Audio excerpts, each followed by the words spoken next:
वफाकी हुकूमत ने इदारों की राइट साइजिंग पॉलिसी के तहत वजारत नेशनल फूड सिक्योरिटी के ज़ेली इदारे नेशनल फर्टिलाइज़र डेवलपमेंट सेंटर को ज़म कर दिया है। वफाकी हुकूमत ने इदारों की राइट साइजिंग पॉलिसी के तहत वजारत नेशनल फूड सिक्योरिटी के ज़ेली इदारे नेशनल फर्टिलाइज़र डेवलपमेंट सेंटर को ज़म कर दिया है। इंज़माम वजारत कौमी ग़िज़ाई तहफ़्फ़ुज़ व तहक़ीक़ के इकनॉमिक विंग में किया गया है। वफाकी इदारों की राइट साइजिंग से मुतालिक पॉलिसी पर अमल दरामद जारी है।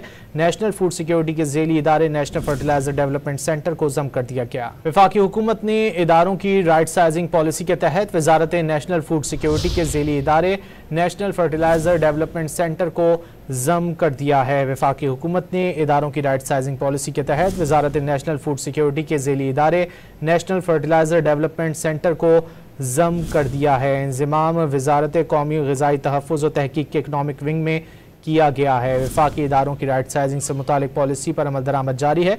नेशनल फूड सिक्योरिटी के ज़ेली इदारे नेशनल फर्टिलाइज़र डेवलपमेंट सेंटर को ज़म कर दिया गया।